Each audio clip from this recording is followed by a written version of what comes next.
Ողջույն Օրագիր Նյուզի սիրելի հետևորդներ, եթերում ըստեղությանն է մեր տաղավարում այսօր հյուրընկալել ենք Երևանի ավականու Մայր Հայաստան խմբակցության ղեկավար Մանուկ Սուքիասյանին։ Բարև ձեզ, պարոն Սուքիասյան, շնորհակալ եմ հրավեր ընդունելու համար։ Պարոն Սուքիասյան, խորհրդարանական ընտրություններին հաշված օրեր են մնացել, այսօր արդեն Քարոզ արշավի 11-րդ օրն է, Մայր Հայաստան խմբակցության անդամները հիմնականում ԲՀԿ-ի կազմում են, որոշներն են Հայաստան դաշինքի կազմում են ընդգրկված, նախ ինչպես է գնահատում Քարոզ արշավը, նաև ձեր գործընկերների այդ ուժերի տեսանկյունից եւ մյուս քաղաքական ուժերի մասով եւ ինչ շանսեր ունի ձեր գնահատման ընդդիմությունը հաղթանակի հաջողության հասնելու մասով։ Նախ պիտի առաջին ընդգծեմ, որ Նիկոլ Փաշինյանը ինքը Քարոզ արշավի հենց առաջին օրը սկսել է իր հասցեին ուղղված մեղադրանքները ամեն գնով հերքելու այդ էքսցենտրիկ դրսևորումներով, մասնավորապես Արցախի հետ կապված։ Եթե ըստ իրեն ամեն ինչ եղել է բնական, արդար, ոչ մի տենց արտառուցման տեղի չի ունեցել, Ալմաթիով Արցախը Ադրբեջան էր, պիտի ինքը առանձնապես չանդրադառնար, համարեր, որ դա ինչ-որ չակերտավոր սխալի շտկում է եղել, եւ ինքը խոսեր իր արած մնացած ծրագրերից եւ ապագայի տեսլականներից։ Բայց այդ մարդը ինչ սկսել չի սկսել, անդադ փորձում են նույն սուտը կեղծիքը մանիպուլյացիան տարածել Արցախի հետ կապված եւ բացառիկ լկտի եւ սանձարձակ խոսույթով հանդես գալ ընդդիմադիր ուժերի նկատմամբ։ Եթե ընդդիմադիր ուժերը ըստ իրեն իրոք չեն անցնելու կամ ապագա չունեն, ինչ կարիք կա այդքան անդրադառնալ, ասենք սեփական քայլերի վրա վստահ, սեփական արած աշխատանքը բարձր գնահատող եւ իր վերընտրվելու վրա վստահ իշխանավորը հաստատապես այդքան անդրադարձ չի կատարի ընդդիմությանը եւ առավելապես այն ափեղ-ցփեղ ոչ նորմատիվային բառապաշարով իր հանդես գալը մատնում է նրա վախերը, մատնում է նրա թուլությունը եւ թամենը նպատակ ունի սեփական ինչ-որ կողմնակիցներին պոտենցիալ տալ նյութ սնունդ խոսելով տարբեր ընդդիմադիր բևեռների նկատմամբ եւ այդ տերմինոլոգիան էլ որ հնարել են եռագլուխ եւ այլն դա ընդամենը պարզունակ տրյուկներ են ընդամենը հնարքներ են ոչ ավելին ընդդիմադիր դաշտը շատ բազմազան է եւ այս իշխանությունների հանդեպ դժգոհ ցանկացած քաղաքացի իր ճաշակով հաստատ մեկին կգտնի որին կտակվե դա պարզապես ես կարևորում եմ ոչ այնքան այս իշխանությունների արատները եւ ազգակործան քայլերի մասին հիշեցումները եւ բարձրաձայնումները որքան ապագային միտված են տեսիլքը այն առաջարկը որ պետքա ընդդիմությունը ներկայացնի այդտեղ մի փոքր վակուում կա դեռևս որը տենդենս ունի լցվելու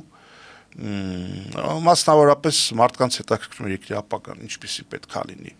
ոչ միայն անվտանգային առումով առաջնահերթ անվտանգային առումով բայց ոչ միայն անվտանգային առումով թե առհասարակ մարդը այս երկրում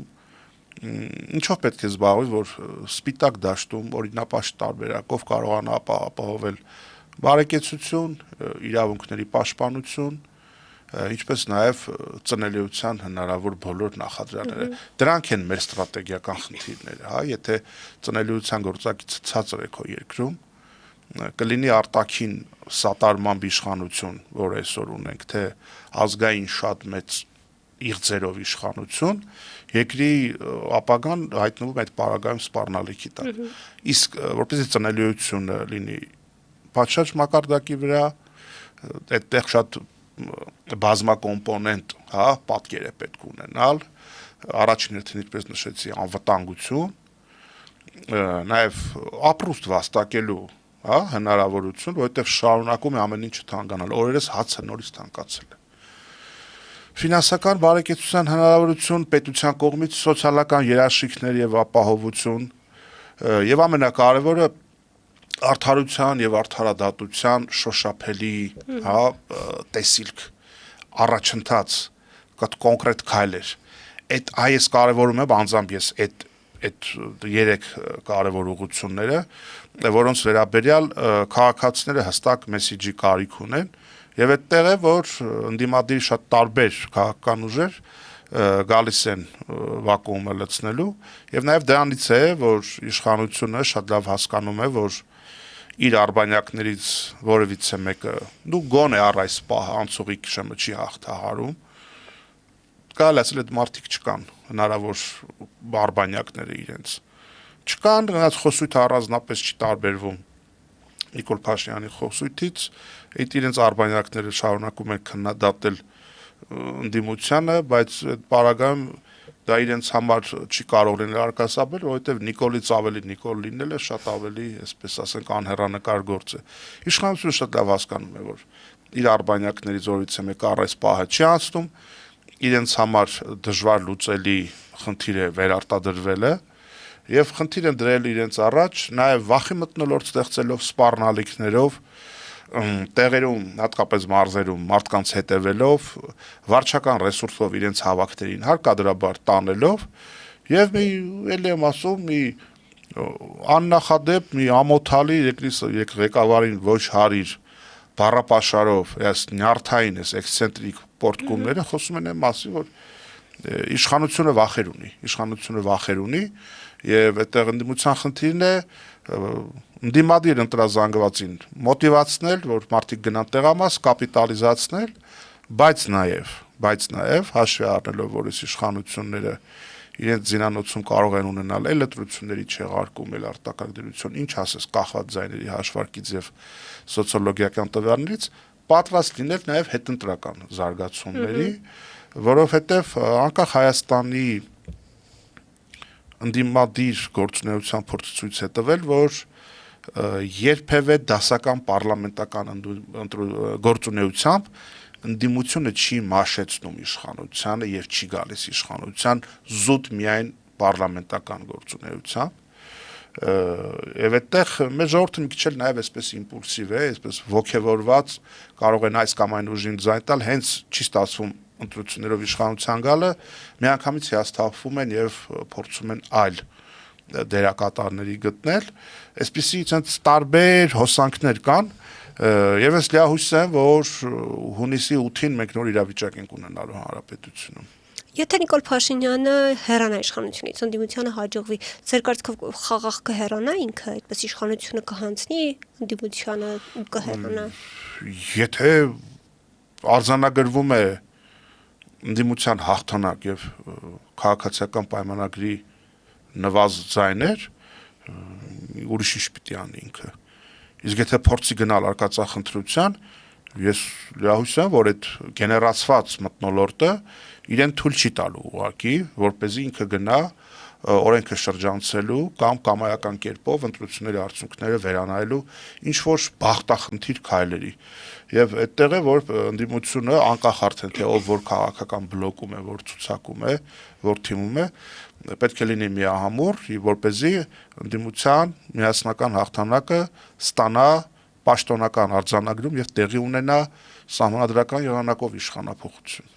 Ինչ ակնկալիք ունեք ընտրական գործընթացից հաշվի առնելով հանրային տրամադրվածությունն ու քաղաքական բևեռացվածությունը, քանի որ դուք էլ ձեր խոսքում նշեցիք արտաքին աջակցության մասին, ինչը տեսնում ենք, ԱՄՆ փոխնախագահ Վենսը դրա մասին ավելի վաղ խոսեց, Հակոբ Ֆիդանը, վերջերս նաև Մակրոնը ասաց, որ աջակցում են Փաշինյանին, կարող է ընդդիմությունը այս պայմաններում ընտրություններով հեռացնել Նիկոլ Փաշինյանին։ Դե տեսեք, ես դրա համար շեշտեցի նաև հետընտրականին պատրաստ լինելը, Եվ հետընտրականին պատրաստ լինելու ազդակները պետք է նաև եւ ստանա եւ հանրությունը եւ իշխանությունը որպես զսպող գործոն, որ չկարծեք թե ընտրությունների արդյունքները նկարելով դուք հեշտ ու հանգիստ վերարտադրվելու եք, մենք էլ համակերպվելու ենք։ Դա կարող է որոշակի զսպաշապիկ լինել, բայց ձեր թվարկածից զատ ես կցանկանայի հիշեցնել, ես բոլոր պատեհարիքներով անդրադառնում եմ դրան 21 թվականին գլխավոր շտաբը, երբ որ անվստահություն հայտնեց Փաշինյանը եւ պահանջեց հրաժարական, թուրքերը բացահայտ սատարեցին դրան։ Եթե սա ինչ որ տեղ ընտրական գործընթաց է, ինչ որ տեղի փրև թե գործընկերային ինչ որ ժեստի կարող ենք վերագրել։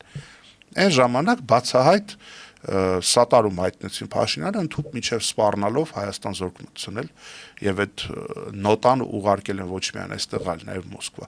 Այսինքն 21 թվականից Հայաստանը ունի Թուրքի պահած իշխանություն։ Դա գնահատական չի, դա որակում չի, դա վիրավորանք չի, դա փաստ է։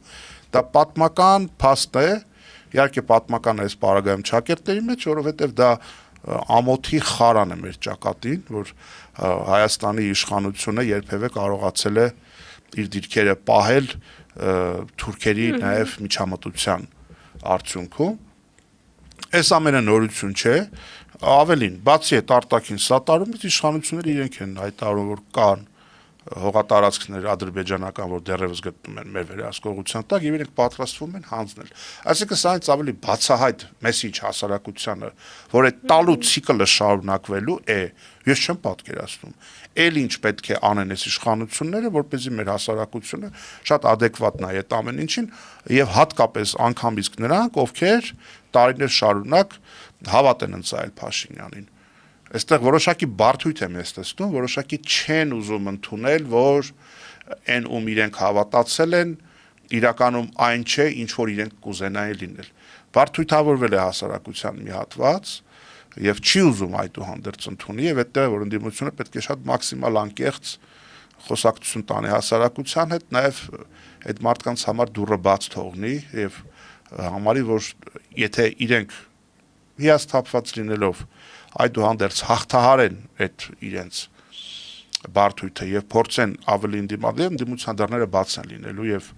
ոչ մեկը նրանց չի պախարակելու։ Դա շատ կարեւոր է, որպեսզի այդ տատանվող ձայների հարաբերակցությունը փոխվի հոգուտ ընդդիմության եւ այդ առումով պետք է ասեմ, որ ընդդիմադիր ուժերը շատ առողջ են տրամադրված, օրինակ նախկինում կար, չէ՞, ինչ որ խոսույթ, զոմբիներ, ժխեր, չգիտեմ ինչ տերմիններ կային, հիմա Փառք Աստծո այդ ամենը վերացել է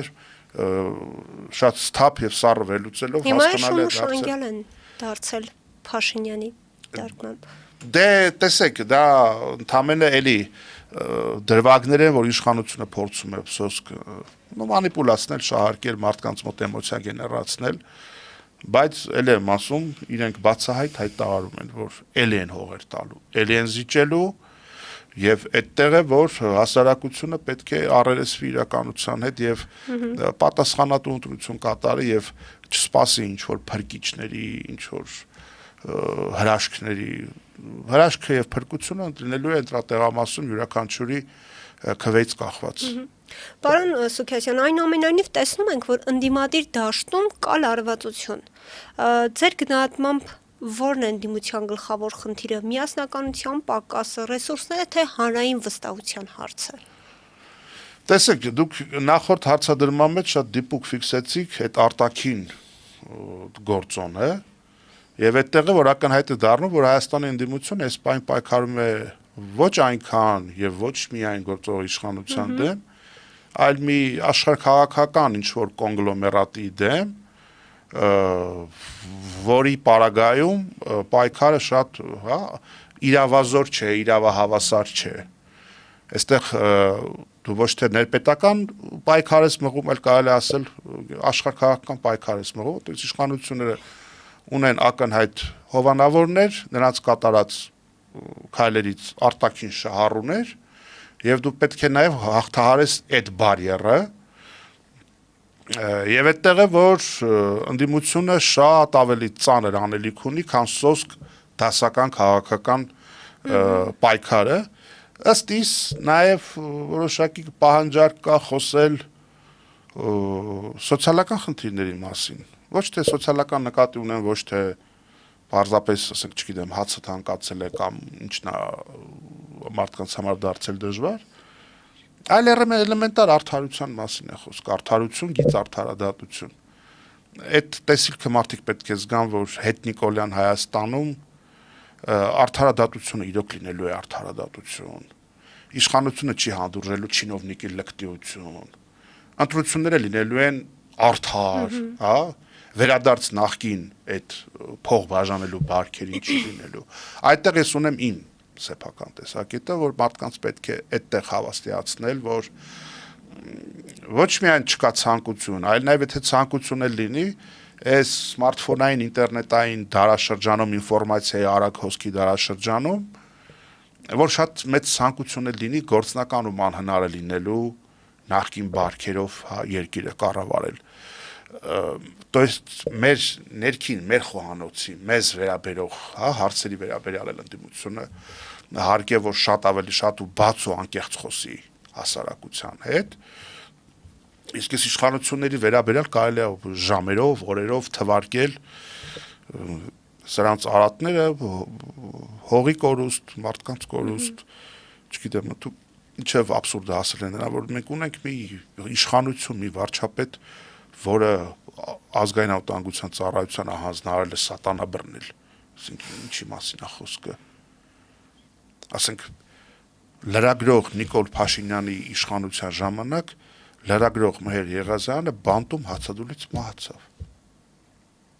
Դրանից ավելի լուրջ ահազանգ Արմեն Գրիգորյանը դատական նիստերի դահլիճում մահացավ։ Նախորդին մարդը պլակատ պոկելու համար բերման ենթարկեցին, տարան հոգեբուժարան, մարդը այնտեղ ինքնասպանություն գործեց։ Սենց կետեր կան, հա, շատ զգայուն, որ ինդիկատորի դեր են խաղում, որ այս մեր երկրում, մեր հանրության մեջ, մեր կառավարման մեջ շատ մեծ ինչ որ գանգրենային process կա։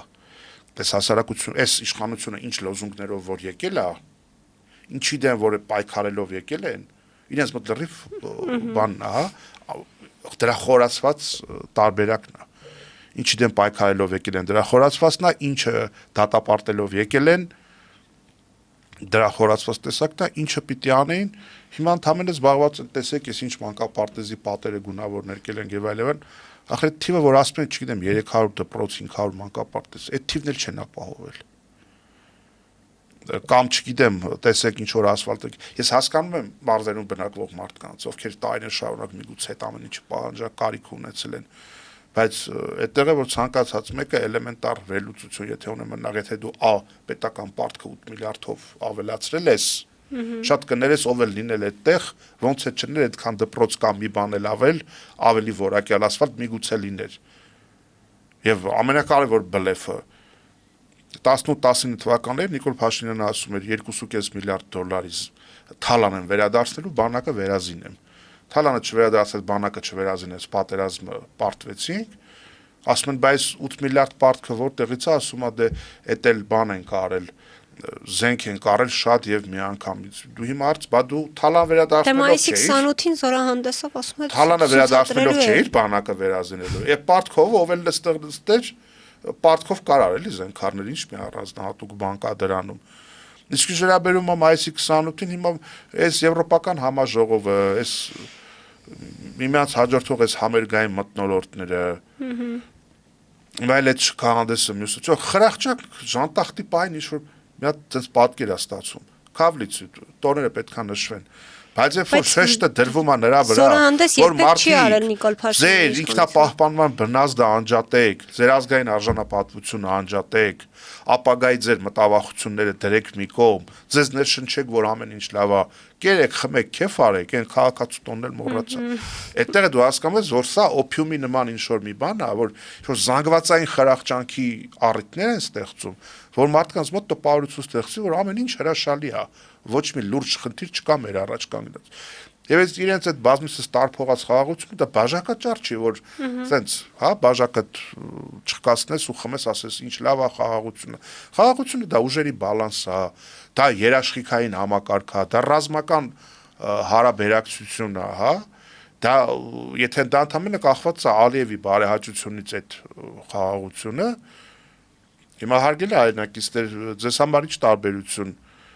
եթե պիտի մենք ունենանք կորուստներ, Ալիևը պիտի պարտադրի սա կամավոր գնա,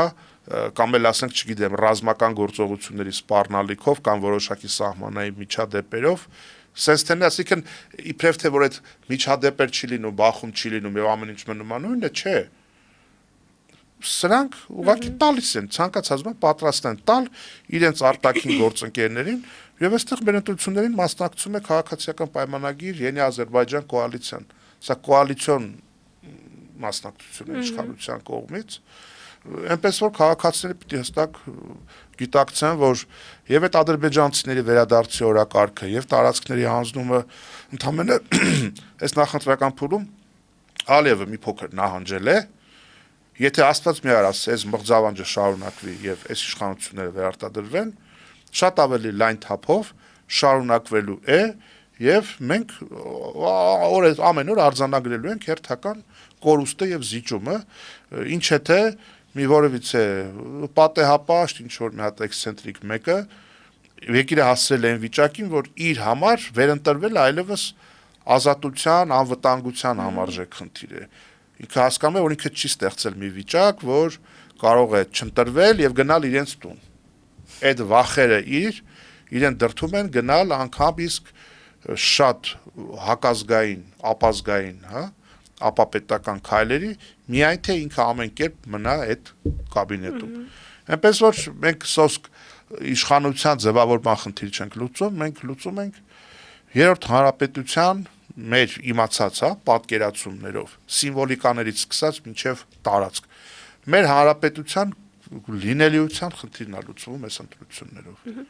Պարոն Սուքիասյան, անդրադառնանք նաև Երևանում առկա խնդիրներին, մայրաքաղաքում շարունակում են աճել տրանսպորտի, ասֆալտի, աղբանության, կանաչ տարածքների վերաբերյալ դժգոհությունները, սակայն դրանց մասով ինչ-որ լուծումներ այդպես էլ չեն դրվում։ Ինչու քաղաքապետարանը, ինչու Տիգրան Ավինյանը չեն կարողանում այս խնդիրներին լուծում տալ։ Արդյոք չկա այստեղ կառավարման ճգնաժամ։ Այդ կառավարման ճգնաժամը նոր չի։ Ճգնաժամ բառը Տիգրան Ավինյանի հետ դարձել է ասոցացվող ամենադիպուկ, բառը։ Ճգնաժամ է եղել իր կոവിഡ്ի բարդ լինելը, ճգնաժամ է եղել իր անիֆի կառավարումը, ճգնաժամ է առաջ օրվանից Երևանի քաղաքապետարանը։ Այդ ճգնաժամը նորություն չի։ Ուղղակի ինչն է շատ ցինիկ այս առումով, որ այդ ճգնաժամի պայմաններում արձակուրդ հավերցել, գնացել է Քարոզ Արշավանում, ասենք ընդամենը շենքերի բակերում երկի բարի գաստրոլներ է տալի, նա ասելիք չունի Երևանցուն։ Որտեղ որ բակը մտնում են, մեկը մոտիկանում է փոսից է խոսում, մեկը չգիտեմ կանաչապատումից, մեկը անբարեկարգ բակերից։ Ինչի մասին է խոսքը, շատ դեպքերում նույն Նիկոլ Փաշինյանի ներկայությամբ իրենց ցանածը թող իրենք հնձեն եւ ես վստահ եմ, որ երևանցիները ընտրությունների ժամանակ քաղաքացիական պայմանագրին Փաշինյան-Ավինյան տանդեմի մի հատ թարս ապտակ են հասցնելու իրենց քվեով, Այնպես որ այդտեղ ոչ մի զարմանալու բան չկա, եկել է քարերը հավաքելու ժամանակը եւ իրանք կտեսնեն իրականում իրենք ինչ վերաբերմունք ունեն երևանցիների կողմից, որովհետեւ չկա մի ուղղություն, մի ոլորտ, որ ասեն, այս մի խնդիրը քաղաքապետարանը այս վերջի մի 2-3 տարում արմատապես լուծել է։ Չկա նման մի հատ խնդիր գոյություն չունի։ Չգիտեմ, տրանսպորտը կնայենք, էկոլոգիան կնայենք, որ ուղղությունը ուզում եք նայեք, չհաշված այս փոսերի հետ, ճանապարհների հետ կապված այդ ահռելի բյուջեն վերցել նստել են, մանավանդ որը գույքահարկի բերումով ավելացել, ասենք 25-ի բյուջեն 24-ի համեմատ ավելին եղել 35 միլիարդ դրամով գրեթե։ Հիմա որից է մեկ արտացոլված տեսնում այդ ահռելի ավելացումը քաղաքում, իհարկե ոչ։ Բայց այդ ահռելի բյուջեն առել նստել են, այս եվրոպական համայնքի այցին ընդառաջ, էլի ճանապարհային դեպարտամենտը խառնվեց, որ կարողանան օդանավականից մինչև Երևան ճանապարհը ասֆալտապատեն։ Փողն էլ գումարն էլ ձեռները չեն կարողանում այդ ամեն ինչը կազմակերպել, չգիտեմ, եղանակն է մեղավոր, չգիտեմ, մրցույթը չի եղել, բոլորը մեղավոր են, այո, բացի իրենցից, բայց պարգևավճարների ժամանակ մեղավորներ չկան, բոլորը արժանի են պարգևավճարի, թող հանկարծ քաղաքապետարանի աշխատողները չկարծեն, թե ես դեմ եմ պարգևավճարներին, ամենևին բայց ես կողմ եմ, որ աշխատավարձերը բարձրանան, ոչ թե պարգևավճար տան։ Պարգևավճարը 3 ամիսը մեկ ղեկավարի բարի կամքի դրսևորումն է, իբրև թե տեսեք, ես ինչ առատաձեռն։ Թող աշխատավարձերը բարձրան, որտեղ կյանքը գնալով թանկանում է եւ նախ A կոռուպցիոն ռիսկերը դիմակայելու առումով եւ B մարդկանց արժանապատիվ կյանք ապահովելու համար, այո, պետք է աշխատավարձերը բարձրանան, բայց դրան զուգահեռ, երբ որ քո բյուջեն այդքան ահռելի ավելացել է, պետք է նաեւ քո աշխատանքի որակը ավելանա։ Պետք է Երևանցի տեսնի, որ դու խնդիրներ ես լուծում։ Այդ ահռելի ավելացած բյուջեից դու պետք է հատկացումներ անես ճանապարհաշինության վրա, նոր տրանսպորտային միջոցներ ձեռք բերելու վրա, ոչ թե բան անես 25 թվականին Հաչապնյակի մետրոյի գումարը կասեցնես 10 տրոլեյբուս առնես, այդ տրոլեյբուսը բնեցես լուծություններից առաջ բերես Երևան կառավարության փողերով, քո բյուջեից դուրս, որ ասես տեսեք ինչ ենք անում, էլի եմ ասում, ցանկացած մեկին փող տուր մոտավորապես նույն բանը կանի, բայց հարցա թե նույն գումարով ով ոնց կտնօրինի, ով ինչքան կփոշիացնի, ով ինչքան կմսխի եւ ով կմտնի արտակարգ կառավարման ռեժիմի մեջ եւ արագ քաղաքում իրավիճակը կդարձնի կառավարելի։ Իսկ այս իշխանությունները թե քաղաքային, թե հանրապետական մակարդակով անզոր են եւ առիթը օգտվելով, ինչպես նախկինում եմ ասել, հիմա էլ եմ ուզում ասել, ոչ Երանի, թե Երևանի, թե Հայաստանի ապագա իշխանությունը, որտեղ շատ լուրջ մարտահրավերներ են կանգնած լինելու։ Ավինյանի այս քաղաքական ակտիվությունը, այս քարոզարշավին ակտիվ մասնակցությունը արդյոք չի շեղում Երևանում առկա խնդիրների լուծումից, ինչքան էլ որ ինչպես դուք նշեցիք, արձակուրդ է վերցրել, արձակուրդում է գտնվում։ Դե տեսեք, այդ խնդիրները միշտ էլ երևանցիները բարձրաձայնում են, միշտ էլ այդ իրավիճակն, չգիտեմ, անձրև է գալի տարբեր տեղեր հեղեղում է եւ այլն, տրանսպորտում երեկոյան մարդկային պայմաններում են գնում, էկոլոգիայի վիճակը լավ չի եւ այլն, խցանումներն էլ չեմ ասում։ Բայց սա շատ լավ է, որ երևանցիները իրենց բակերում թող տեսնեն այն մարդուն, ով որ դրա առաջին պատասխանատուն է եւ իրենց վերաբերմունքը հայտնեն եւ ի պատիվ երևանցիները այո հայտնում են։ Եվ հայտնում են եւ ավելի լավ թող գնան իրենց այդ նեգատիվ, այդ հակառեյտինգով, թող գնան երևանցիների աչքին մի հատ Երևան, որ երևանցիների մոտ մի հատ թարմանա, մի հատ update լինի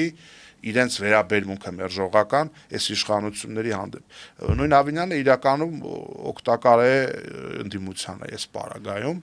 ինչքան իրենց անընդունելի կերպարները շատ Երևան հասարակության աչքին, այնքան հասարակությունը ավելի մոտիվացված կգնա ընտրատեղամաս։ Պարոն Սուքիասյան, նախորդ շաբաթ տեղեկություններ տարածվեցին, որ դպրոցներից աշակերտների են ներգրավում Նիկոլ Փաշինյանի քարոզարշավին, հետո նաև Արմավիրում ուսանողներին էին ստիպել գնալ մասնակցել Փաշինյանի հավաքին։ Նախ ինչպես եք սրան վերաբերում եւ դա արդյոք ձեր գնահատմամբ Փաշինյանի վարկանիշն այնքան է իջել, այնքան, այսպես ասած, իր հավաքներին մասնակցող մարդ չկա, որ ստիպված նման քայլերի են գնում։ Դե տեսեք, ինչպես քիչ առաջ ես նշեցի, այս իշխանությունները ինչի դեմ պայքարելով եկել են իշխանության, այդ ամեն ինչի շատ ավելի կատարելագործված դրսևորումներն են իրենք բերել արենա։ Հիմա ասենք, չգիտեմ, ինչ կանրադառնամ ձեր ասած դրվագին, տարբեր գործարարների իշխանության հետ աֆիլիացված լինելու, արտոնություններ վայելելու եւ ասենք, չգիտեմ, օլիգարխիկ կյանքով ապրելու այդ բարձրաձայնումներն էլ էին, չէ՞, 18 թվականին բան։ Բայց հիմա այս իշխանությունները էլի բուծել են իրենց օլիգարխներին կամ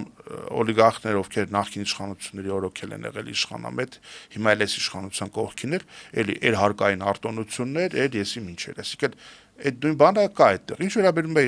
ռեյտինգը կորցնելուն, իհարկե իր ռեյտինգը գահավիժել է։ Այն հենց մենակ են, որ տարբեր տեղերում մարդիկ իրեն մոտենում են եւ Արցախի հետ կապված, եւ խոստումները չկատարելու հետ կապված, իրան ասում են բաներ, ու ինքը հունից դուրս է գալի, մի ամոթալի, մի խայտառակագույն վարքագիծ է ցուցաբերում։ Այո, դա դրա ցուցիչն է, որ այո, վարչական ռեսուրսով իրենք հարկադրված են բերել մարդկանց տեղում մասով կա ապահովել, որ տպավորություն ստեղծվի, թե իրեն լսող կա, իրեն կողմնակիցներ ունեն եւ այլն, Էդ էլ է մի դրվագ, որ երկիրը, եթե դու լավ ես ղեկավարել եւ լավ արդյունքներ ունես, դու պիտի կարիք չունենաս, էլի պիկապի թափքին կանգնես, ռուպերը վերցնես եւ սկսես մարդկանց ինչ-որ բան համոզել, բացատրել, քո համոզմունքը պիտի քո քեզնից առաջանա քո արած գործերից։ 8 տարիների քո կառավարման արդյունքներից, դու պիտի ընդամենը գնաս առանց ինչ-որ սվիտայի, առանց ինչ-որ հարայի հրոցի, շրջես մարդկանց հետ խոսես, կարծիքները լսես, այդ ֆիդբեքը թե ինչ կարծիք ունեն, բարձաբանումները տաս առանց ինչ-որ բանի, ինչ-որ միտինգային ինչ-որ մթնոլորտի, այն էլ, ինչպես նշեցիք, թե Արմավիրում, թե այլուր, ես վստահ եմ, բերվում է վարչական ռեսուրսը կիրառելով, այդ վատ տրադիցիան միշտ եղել է, ու բրավո այն իշխանությանը, որը մի օր վերջ կդնի այդ ամեն ինչին, եւ ես վստահ եմ ցանկացած նորմալ արդյունքներ ապահոված իշխանություն նվազագույն ասենք մարզերում, մարզկենտրոններում նվազագույն շփումներով եւ մեր օրերում անգամ տարեցնել է սմարթֆոններ ունեն, էլի։ Ինտերնետով կարելի է մարդկանց հետ շատ հանգիստ հարաբերվել, եթե չկա հրատապ ինչ-որ կարիք, ինչ-որ տեղ գնալ, ինչ-որ բան բարձաբանել, իշխանությունը պիտի կարիք չունենա այս ամեն ինչի։ Բայց նաեւ դա է գալիս վկայելու այն մասին, որ այս իշխանությունների վարկանիշը իրոք գահավիժել է, չեմ խոսում ասել, որ 21 թվականին այս մարդիկ եկել են վերարտադրվել են Շուշի հադրութի դեօկուպացիա, Արցախի անջատում հանուն փրկության բանով, կարգախոսով եւ հնդածս խախտելով իրենց նախընտրական ծրագիրը, Արցախը հանձնել են Ադրբեջանին իրավաբանորեն Եվ հիմա եկել են լրիվ ուրիշ բանի մասին են խոսում։ Եվ չկա ոչ մի երաշխիք, որ այսօր իրանք ինչ ասում են, վաղը դրա տրամագծորեն հակառակ բանը չեն անելու։ Այդ դառը փորձ ունի մեր ժողովուրդը։ Եվ իրենց պարագայում, չգիտեմ, աստվածաշնչյան ճշմարտություններ էլ ասեն, իրենք վաղը կարող է, չգիտեմ, Ղուրանից մեջ բերումներ անեն։ Իրենք ամեն ինչի ընդունակ են, որովհետև իրենք նաև մի շղթայով են մեկը մյուսին կապված։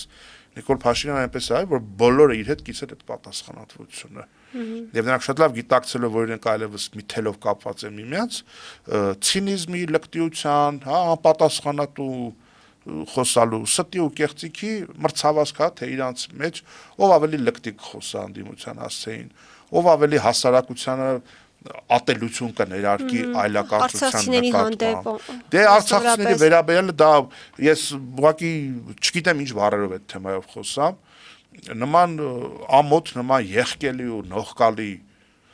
դրսևորում ամենավատ վերազում անգամ չենք կարող պատկերացնել, որ նման կարգի ասենք թաքցված ագրեսիա կա, որ ես վստահ եմ մինչ դրսևորում ստանալը շոշափվել է իրենց նեղ շրջանակներում, իրենց կուսակցական ժողովներում, իրենց քննարկումների մեջ, դա արտացոլանքն է իրենց ներքին ապրումների եւ իրենց ներքին գնահատականների, այնպես որ ես վստահ եմ արցախցիներն էլ քաջ գիտակցում են, որ այս իշխանությունների հետ որևիցե հույս կապել իրենց իրավունքների, իրենց վերադարձի կամ իրենց սոցիալական խնդիրների հետ կապված խոշոր հաշվով պետք չի եւ արդեն իսկան շուրջ խոսվում է, որ շուրջ տարբեր թվերով շուրջ 20,000 արցախցի արդեն իսկ արտագաղթել է Հայաստանից։ Դա լրջագույն կորուստ է։ Եվ առհասարակ այս իշխանությունները քանի շարունակեն մնալ, աճելու է մեր պետական պարտքը եւ անկում է ապրելու մեր դեմոգրաֆիան եւ մեր տարածքները ուղղակիորեն։ Եվ պարոն Սուքասյան, ամփոփելով զրույցը, օրերս քարոզարշավի ժամանակ Նիկոլ Փաշինյանը հայտարարեց, որ հարբած վիճակում վարորդական իրավունքից զրկված քաղաքացիները կարող են առանց քննության վարորդական իրավունք ստանալ։ Ձեր գնահատմամբ սա ընտրակաշարք չէ։ Ընտրակաշարքը շատ մեղմ է ասված։ Օրինակ ընտրակաշարքի բաներ հուվարի 1-ից չբարձրացնել թոշակները, այնց առաջ ասել դե 10,000 դրամն ինչ անելու թոշակ առուն, մեկը լինի հարցնի քեզ ինչ, կարող է քո ջեբի փողն ես տալիս, բայց բերեց ապրիլից ավելացեց, դա դասական ընտրակաշարքի դրսևորում է։ Այն ինչ որ դուք ասում եք, դա ընտրակաշարք չի, դա մի ամոթալի վարքագիծ է։ Ես ինչի համար եմ սա ասում, որ կարող է լինել վարորդական իրավունքներից զրկված դեպքեր, որ միգուցե վաղուց ժամկետ է անցել, միգուցե կարելի ինչ-որ ճկուն համակարգ բան անել, մտածել, բայց այդպես ինչ-որ զանգվածային ձևով բոլորին ներել, կներեք, բան չի էլի, վարորդական իրավունքի խմած վարելու դեպքում, եթե զրկվում են եւ այլն, դա դու բան չես էլ, ասենք, հոգեվորական չես, որ գան քո մոտ մեղքերի թողության եւ դու տենց խոստովանանքը լսես, աղոթքը կարդաս եւ ասես գնա որթակս դու այլևս մեղքերից ազատված ես։ Շատ կոնկրետ սոցիալական վարքագիծ է ընդհանրում եւ այդտեղ նման կտրուկ որոշումների գնալը դա տեղի է ունենում ի հաշիվ հանրության անվտանգության։ Մեծ թիվ են կազմում նաեւ մարդիկ, ովքեր առհասարակ երբևէ չեն էլ ունեցել վարորդական վկայական, բայց վարում են։ Եվ նաեւ այս վերջերս էլ դեպք եղավ, որ վարորդական վկայական չուներ, բայց ինչ որ արագընթաց բաներ են անում, վթարներ ալինում եւ այլն, թեպետ այդտեղ մեդալը մյուս երեսներ կա, վարորդական իրավունքը են, որ պետքա տեսականը եւ գործնականը սովորեն հանձնել, մի խայտարակագույն հերթեր է։ Մարդը եթե սովորել է ուզում է քննություն հանձնել, պատմությունների մեջ անգնում։ Երևանից գնա մարզե, մի մարզից գնա մի մարզ, որ մի հատ քննություն հանձնես։ Դա էլ նորմալ չէ, այսինքն այդուհանդերձ մենք պիտի նաեւ անդրադառնանք ծնող պատճառներին, թե ինչի նաեւ լիքը վարորդներ կան, որ չունեն վարորդական վկայական, բայց ամենայն դեպս առանց վարորդական վկայականի սեփական տան բակից մեքենան, հա, այսպես ասած խոդի տալ ինչ որտեղ գնալը, դա գիտակցված հանրային վտանգավոր արարք է, որը պետությունը շատ խստորեն կերպով պետք է դրա դեմ առնի, իսկ ալկոհոլ օգտագործած վարորդներ այնտեղ հա լավ կարա լինի այնտեղ որոշակի ալկոհոլի աստիճան կամ չգիտեմ, մեկ տարվա մեջ եթե 2 անգամ կրկնվում, ընդհանուր ինչ է բանը հասցնել քրեական ինչ որ բանի կամ 3 տարով զրկել, 2 տարով զրկել, ինչ որ մեխանիզմներ կիրառել, որովհետև այնպես չստացվի, որ միշտ կարելի է խմած քշել մեքենան Եվ մի օր մի հատ բարի իշխանավոր կգա կասի դե լավ, ոչինչ, միշտ էլ կարելի է տենց ամեն ինչը բան անել, հա, տենց ներել, ասել եւ այլն, բայց այդտեղ նաեւ այդտեղ որ քաղաքացու հանրային վարկագիծ դու պետքա թելադրես որպես իշխանություն քո իմպերատիվ գործիքակազմով, որտեղ եթե մարդը հատկապես եթե ֆիքսել եք նման խնդրի առաջ են կանգնում հատկապես սոցիալապես անապահով մարդիկ։ Սոցիալապես ապահովված մարդը, չգիտեմ, կամ տաքսիով է գնում, կամ ինչ-որ մեքենան թողնում է, կամ վարող է կանչում գալիս է, ինչ-որ մի ձևի։ Այդտեղա, որ մեկ է տենում ես, հիմնականում նայում ես, ինչ-որ շատ ավելի համեստ մեքենաներ ունեցող մարդիկ են, եւ այդտեղ ասում, ախր դու տուգանք վճարելու հնարավորություններ չունես, միգուցե նաեւ այդ մեքենան քո հանապազորի հացի անբաժան մասն է, դու ոնց ես քեզ թույլ տալիս խմած նստես այդ մեքենայի ղեկի եւ երթևեկես հասկանում եք այստեղ ես այնքան տեն շատ կողմնակից չեմ որ տենց միանշանակ բոլոր առումներով պետք է ասած քառակուսի բան լինի պետք է հասարակության վարքագիծը կանոնակարգելու բացատրական, քարոզչական, հա, ասենց որոշակի ավելի շատ հանրային պարսավանքի, հա, ասենց ինչ որ փորձել մարդուն ճիշտ հունի մեջ դնելը, բան անելը, որպես ինքը որոշակիորեն կրթվի եւ որոշակիորեն վարքագծի կանոններ ընդունի։ Այդտեղ է շատ ավելի կարևորը, բայց ես կարծում եմ որ նույն մարդիկ շատ ավելի գալիս են այն մտայնությունից, որ բան էլի, եթե Պողոսին, Պետրոսին, Մարտիրոսին կարելի է այս ինչ բանը, ինձ էլ կարելի է ոչ ինչ ա եղել, որ մի բաժակ էի խմել եւ այլն, ընդհանուր հանրային պատասխանատվության առողջացման բերումով նաեւ վարորդների վարքագիծը շատ ավելի բան կդառնա, բայց միևնույն ժամանակ նաեւ քաղաքում էլ մի այրուղիներում էլ երթևեկությունը կանոնակարգելու լրջագույն խնդիրներ ունենք, որտեւ նաեւ հատկապես մարզային այրուղիներում տեսնում ենք, էլի, ասենք կարող է վթարա լինում, ընտանիքի 4-5 հոգի մահանում է, հետո չենք իմանում, դա խմացության պատճառով էր, թե ուղղակի որոշել էին, որ իրենք պետք է, ասենք, չգիտեմ, մի հնամաշ մեքենայով Ferrari արագություն բացեն եւ մի հատ ինչ-որ զիլ մեքենայի վազանց անեն եւ դժբախտություն է լինում, ամբողջ հանրապետությունը ցնցվում է այդ դեպքերից, մենք ասում ենք, մենք լուրջ անելիք ունենք այդտեղ հետազոտելու, հասկանալու խնդիրների մեջ խորանամուխ լինելու շատ հարցեր կան։ Շնորհակալ եմ պարոն Սարգսյան զրույցի համար։ Իմ հյուրն էր Երևանի ավականու Մայր Հայաստան խմբակցության ղեկավար Մանուկ Սուքիասյանը։ Կհանդիպենք։